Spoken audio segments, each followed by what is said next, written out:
And then earlier, President Mahmoud Ahmadinejad marked the 31st anniversary of the Iranian Revolution by announcing to the world that his country is now a, quote, nuclear state. Now, he said Iran has already produced a significant amount of enriched uranium, which is the material that could be used to manufacture a bomb. Now, meanwhile, violence broke out on the streets of Tehran as protesters also marked today's anniversary, and there are even reports that the wife of the opposition leader, Mir Hussein Mousavi, was brutally beaten during one of the demonstrations. So after more than a year in office, has the Obama administration's so-called smart power approach to diplomacy made us any safer? And what about our allies in Israel? Joining me now with reaction to the latest threat from Iran is the former U.S. ambassador to the United Nations, John Bolton. Ambassador, good to see you. Thanks for being with us. Glad to be here. Well, once again, we've got people on the streets of Tehran, freedom fighters. I've yet to hear the administration speak out on their behalf. Is that a big mistake?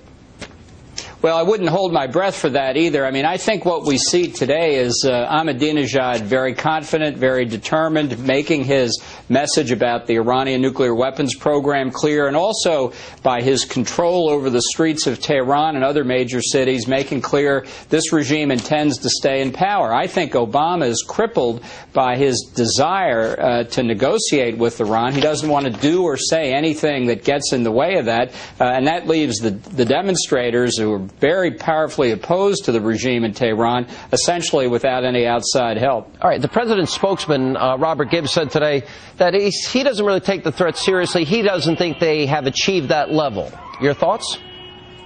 Well, you know, what we know about what's going on inside Iran with the nuclear program is very limited. But what we do know, what people talk about confidently all the time, is they are getting ever closer to nuclear weapons. And, you know, we talk so much about what Iran can do and how long it will take. It's as if we actually think we know everything that's going on. There's so much we don't know. I would be worried about it. We should not believe in a just-in-time non-proliferation policy. Iran, I think, is a lot closer than the White House would like us to believe, both on the nuclear side and on the ballistic missile side. Well, maybe that explains a thought that I had today, and I'd like you to expand on. On the one hand, they're announcing to the world that, in fact, they've had new success in uranium enrichment, which means they're that much closer to getting a bomb. On the other hand, they're saying to Israel, this is the Holocaust denier, Iran has on multiple occasions threatened to wipe Israel off the map.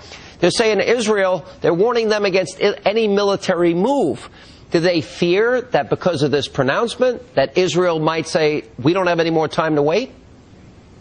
Yeah, look, the Israelis recognize that an Iran with nuclear weapons constitutes a real threat to the very existence of the State of Israel. And when Israel has seen that kind of threat before, they have not hesitated to use preemptive military force against Saddam Hussein and his nuclear reactor in 1981, against a North Korean reactor being built in Syria in 2007.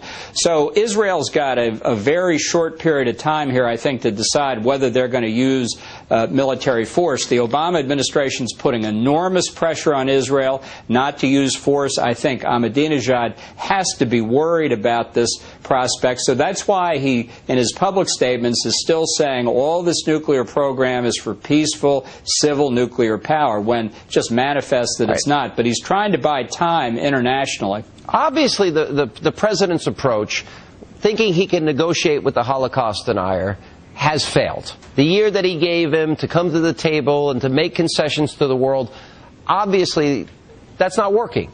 So is this just more evidence, as if we needed more, that the president is weak when it comes to issues of national security? And do we have, as a country, does America have anything to really fear from Iran right now? Do we have to worry that if they get nuclear weapons, they'll use them in the Middle East? What is your greatest fear as it relates to this?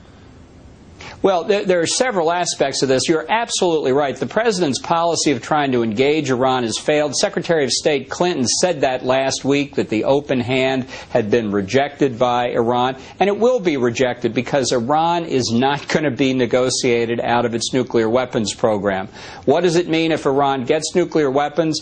If you don't like Iran's conduct today as the world's largest financer of international terrorism, the threat it poses to Israel and to American friends in the Arab part of the Middle East. Imagine how much worse it will be once Iran gets nuclear weapons. They don't actually even need to use the weapons. The threat, the change in the balance of forces in the region that will represent will have its own enormous impact. And one final point on that, it's not just Iran with nuclear weapons. If Iran goes nuclear, other states in the region, Saudi Arabia, Egypt, Turkey, maybe others, will get nuclear weapons too. Then you will have a multipolar nuclear Middle East that is inherently dangerous and unstable. All right, so here's the president's foreign policy. He'll negotiate with Iran and North Korea without preconditions. They're tiny countries. They're not a serious threat. He closes Gitmo. He ends enhanced interrogations. The Christmas Day bomber incident, the KSM trial in New York. I'm just wondering, for example, on the Christmas Day bomber, I wonder, what orders the president has given Eric Holder in this case. How do we handle the next captured terrorist? Do we only interrogate him for 50 minutes? Do you think the president will change his course?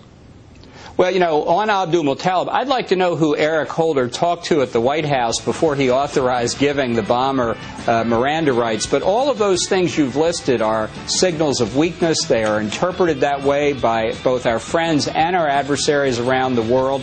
It takes a little time for all of this to sink in, but the unmistakable drift of the administration's policy shows weakness, shows an inability to stand up for an American interest. And I think countries and terrorists all over the world see America weakening, and that is a very dangerous proposition for us going forward. Ambassador, very chilling. Thanks for being with us.